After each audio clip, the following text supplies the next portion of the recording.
Let's take a minute to talk about the yarn that we're going to use. I'm using Lamb's Pride from Brown Sheep in an Aran color. You can use any color you want. Any worsted weight yarn will work. Now, Lamb's Pride is a singles yarn. That means it's just one ply, which gives it a distinct look, and it's kind of fun to work with. It's also a fairly thick worsted weight yarn. So I happen to be using an I9 or 5.5 millimeter hook to get gauge. You may want to use a different yarn. Here is Encore worsted from Plymouth. It's also a little bit of a heavy worsted weight yarn. It may be a little more standard because it has plies. You may find that you prefer using a 5 millimeter hook with this yarn. Another option that I have available to me is Brown Sheep Nature Spun, which is a classic worsted weight wool. It's a little bit on the lighter side compared to those other two yarns. I would probably use an H hook. Again, I'm going to compare the gauge in the pattern to what I'm getting with my yarn and my chosen hook, and I want to choose a fabric, a hook that creates a fabric that's not too thick, not too stiff, but also is firm enough to hold up to the stocking that you're going to make.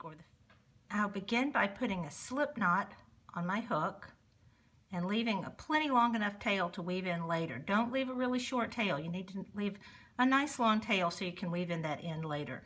The instructions call for chaining 44, and I want to chain loosely because I'm going to need to work into that chain later. I'll be working into the back bump of the chain, and I want to have plenty of leeway there to be able to insert my hook. So I'm going to chain 44 loosely.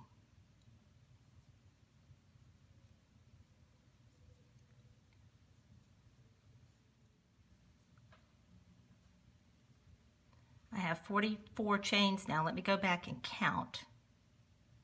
The slip knot does not count as a stitch, so I start counting here with 1, 2, 3, 4, 5, 6, 7, 8, 9, 10, 12, 14, 16, 18, 20, 22, 24, 26, 28, 30, 32, 34, 36, 38, 40, 42, 44, plus the loop on my hook.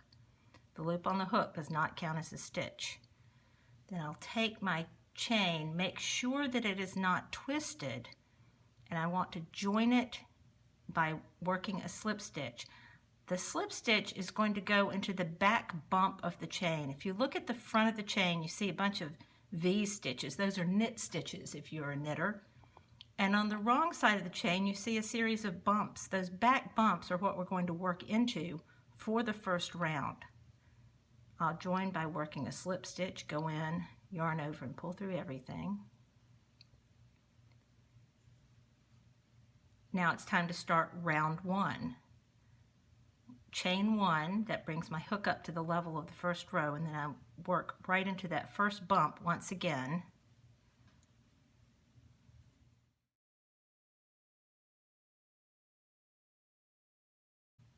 The instructions say to work a single crochet into the back bump of each chain around. So I'll work a single crochet by going under that bump, go in, pull up a loop, yarn over, pull through 2 for single crochet. Do that all the way around. If you find that it's too hard to get your hook under that bump, you didn't work your chain loosely enough, rip everything out and start over with a looser chain. You do not want the top of your stocking to be too tight, and this is the time to fix it. It's worth taking the time to make that first round nice and smooth. Join me at the end of the round. Here I've almost finished my first round.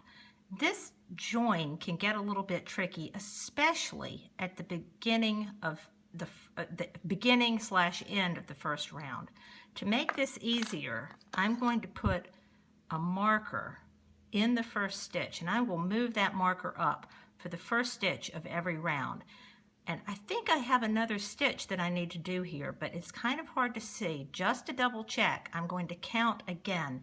Never be afraid to count your stitches. You can stop as often as you need to and count your stitches.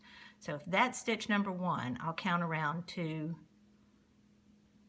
10, 12, 14, 16, 18, 20, 22, 24, 40, 42, 43. So just as I thought, I have one more stitch to fit in here, and that back bump gets a little tight here on the last stitch. There are my 44 stitches. And I was careful, I didn't twist my chain. You can see that those chain stitches are sitting nicely there on the bottom of my first round. It's going to join with a slip stitch. Now that's my slip, that's the top of that last single crochet. That's the slip stitch. I'm going to chain one and turn. Now that's my chain and that's a slip stitch. There's the single crochet I want you to work into. We're working into only the front loop, not under both loops, but just the front loop. That's the loop that's closest to me to do a single crochet. Before I go any further, I need to stop and mark this stitch. I'll be moving this marker up on every single round, so I'll know that that's the place I'll be joining when I get to the end of the round. Front loop single crochet around. At the end of round 2, I need to join in the front loop only. So I work, there's that stitch I'm joining into, but I'm only joining in one loop. The reason I'm working back and forth in this way is to create a stitch pattern that has a series of free loops. It creates a little ridge there, if you will, a little decorative ridge, which we will use later when we're decorating our stocking.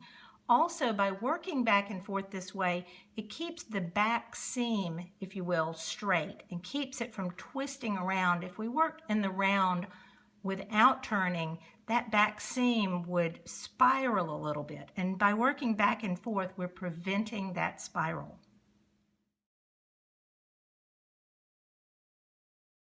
As I turn, there's the stitch I need to work into. So I don't want to work into that slip stitch.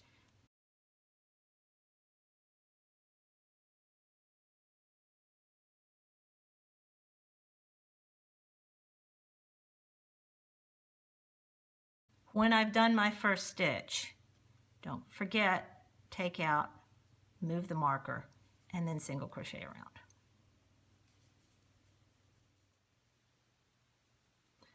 At the end of round 2, I work my last single crochet, slip stitch,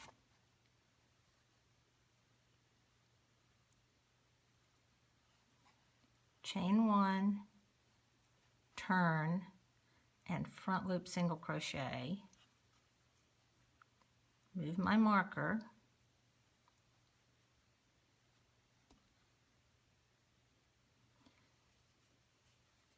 and continue in the pattern.